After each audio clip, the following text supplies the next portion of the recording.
जय श्री कृष्णा दोस्तों। अगर हर सुबह आपको यह 4 संकेत मिलते हैं तो आप समझ ले कि आपके घर में माता लक्ष्मी का वास हो चुका है। वह क्या है? 4 संकेत है। आज हम इसी पर बात करेंगे, लेकिन वीडियो में आगे बढ़ने से पहले एक छोटी सी रिक्वेस्ट है कि अगर आपने चैनल को अभी तक सब्सक्राइब नहीं किए हैं तो सबसे पहले सब्सक्राइब कर ले, ताकि सनातन धर्म से जुड़ी सारी जानकारियां सबसे पहले आपके पास पहुंचे। और कमेंट बॉक्स में प्यारा सा जय मां लक्ष्मी लिखकर अपनी हाजिरी जरूर दर्ज कराएं। जब आप पूजा पाठ करते हैं तो ईश्वर का वास आपके घर में तो होता ही है, चाहे वह प्रत्यक्ष रूप से हो या अप्रत्यक्ष रूप से। वह जब घर में वास करते हैं तो आपको महसूस हो ही जाता है। कई बार आप उन्हें देख भी पाते हैं। कई बार ऐसा होता है कि भगवान तो आपके घर में वास करते हैं, लेकिन आपके कुछ चीजों के वजह से लौट जाते हैं। आपके कुछ कर्मों से वह लौट जाते हैं, क्योंकि उस समय अक्सर लोग ये करते हैं। वह कभी पूजा पाठ करते हैं, फिर छोड़ देते हैं, फिर कुछ दिन बाद पूजा करते हैं और उसे छोड़ देते हैं। तो यह सब सही नहीं होता है। इससे ईश्वर चले जाते हैं। यह आपको कभी नहीं करना चाहिए। बहुत से लोग ऐसे भी होते हैं जिनके घर में ईश्वर तो वास करते हैं, लेकिन उन्हें स्वयं इस बात का पता नहीं होता है और वह स्वयं उनका अपमान करके वापस भेज देते हैं, यह कहकर कि मैं ईश्वर की पूजा तो रोज करता हूं, लेकिन तब भी ईश्वर मुझे क्यों नहीं दिखते हैं। तो आपकी यह सब कृत आपकी ईश्वर को रुष्ट कर देते हैं। इसलिए आपको आज हम वह 4 संकेत इस वीडियो में विस्तार से बताएंगे, जिससे आप स्वयं जान पाएंगे कि ईश्वर आपके घर में आ चुके हैं। मैं आपको बता दूं कि जब ईश्वर आपके घर में प्रवेश करते हैं तो बहुत से बदलाव आते हैं, जिससे आप महसूस कर सकते हैं। उदाहरण के लिए हम आपको बता दें कि मान लीजिए आप पहले 10,000 रुपया कमाते थे। आपकी सैलरी 1,000 रुपए थी। उसमें आप कर्ज में दबे जाते थे। कुछ बचाना तो दूर की बात है।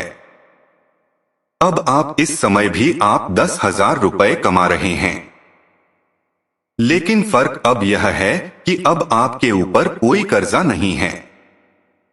उसी 10,000 रुपए में सब खर्च करके आप बचाव भी रहे हैं। तो इसका साफ मतलब है कि अब आपके घर में बरकत आ गई है। ईश्वर की कृपा आप पर हो गई है। आप इस बात से भी अंदाजा लगा सकते हैं कि जिस भोजन के आटे को 3 लोग खाते थे, अब उसी में इतनी बरकत हो गई है कि इस भोजन के आटे में 5 लोग खा रहे हैं। तो यह सब चीज आप महसूस कर सकते हैं, जिसके बाद यह स्पष्ट हो जाता है कि ईश्वर आपके घर में वास कर चुके हैं। जब भगवान आपके घर में आते हैं तो प्रत्यक्ष और अप्रत्यक्ष रूप से आते हैं और आपको आपकी पूजा का फल प्रदान करते हैं। यह जरूरी नहीं है कि वह आपके सब इच्छाओं को पूर्ण कर दे। वह आपको शक्ति प्रदान करते हैं, आपको आपके दुखों से लड़ने के लिए। आपके जीवन में सुख दुख सभी आपके कर्मों के आधार पर आते हैं, लेकिन जो दुख है उसे सहन करने की शक्ति आपको ईश्वर देते हैं। मान ले आपका एक्सीडेंट होने वाला था, लेकिन आपको एक छोटी सी चोट या खरोंच लग जाती है और वह घटना वहीं पर रुक जाती है। इतनी छोटी सी खरोंच पर तो इसका सही अर्थ यह है कि ईश्वर आपके साथ हैं और आपको रक्षा कर रहे हैं। ठीक उसी प्रकार आप बहुत बड़े कष्ट से जूझ सकते थे, लेकिन वह आपको नहीं हुई। या आपके पड़ोसी बहुत कष्ट में हैं और आप बच्चे हुए हैं, जिसका अर्थ यह है कि ईश्वर आपके घर में है, आप पर कृपा कर रहे हैं, तो इन सब चीजों से आप महसूस कर सकते हैं कि ईश्वर आपके घर में है, जिस पर आपको यकीन करना होगा, क्योंकि आपको बार बार संकेत नहीं मिलेगा, एक दो बार ही मिलेगा, जिससे आपको ध्यान से समझना होगा और उसे समझकर ईश्वर की सेवा में और ज्यादा लग जाना है। तो चलिए जानते हैं उस संकेत के बारे में। सबसे पहला संकेत यह है कि जब आप सो रहे होते हैं और ब्रह्मा मुहूर्त में उठ जाते हैं, आपकी नींद इसी समय खुल जाती है, हर रोज। साथ ही यदि ब्रह्मा मुहूर्त में कोई ऐसा स्वप्न दिखाई देता है, जैसे कि आप मंदिर में पूजा कर रहे हैं, मंत्रों का जाप कर रहे हैं, तो ब्रह्मा मुहूर्त में देखे गए ऐसे स्वप्न भी इस बात का संकेत देते हैं कि ईश्वर आपके घर में है। दूसरा संकेत यह है कि यदि आपको ब्रह्मा मुहूर्त में ही शंख की आवाज सुनाई देती है, घंटी की आवाज या कोई नाम, जैसे कि कोई आपसे राम राम कह रहा है, ऐसी आवाज आपको सुनाई देती है, तो यह दूसरा संकेत होता है, जिससे यह पता चलता है कि भगवान आपके घर में आ गए हैं। तीसरा सबसे जरूरी संकेत यह है कि जब भी आप सुबह सुबह नहा धोकर तैयार होते हैं, तब आपको एक अलग ही सुगंध आती है। यह एक अजीब सी सुगंध होती है, जो आपके घर में किसी को नहीं आती है, केवल आपको महसूस होती है। यह ना तो किसी इत्र की सुगंध होती है, ना किसी अगरबत्ती की, बस आपको यह अजीब सी महक आती है। यह सुगंध आपके मंदिर घर में से आती है। अब वो घर में जिस जगह होगा वही आपको यह महक आती है, और जितना आप अपने घर में मंदिर के पास जाते हैं, उतने आपको महक ज्यादा आती है। यह महक देवी देवताओं की होती है, जिससे आपको पता चलता है कि ईश्वर आपके घर में वास कर चुके हैं। और जो सकारात्मक ऊर्जा होती है, जब आपके घर में नकारात्मक ऊर्जा का आगमन होता है, तो आपके घर के भीतर से दुर्गंध आने लगती है। लेकिन जब ईश्वर का वास होता है और सकारात्मक ऊर्जा का प्रवेश होता है, तो आपको सुगंध आने लगती है।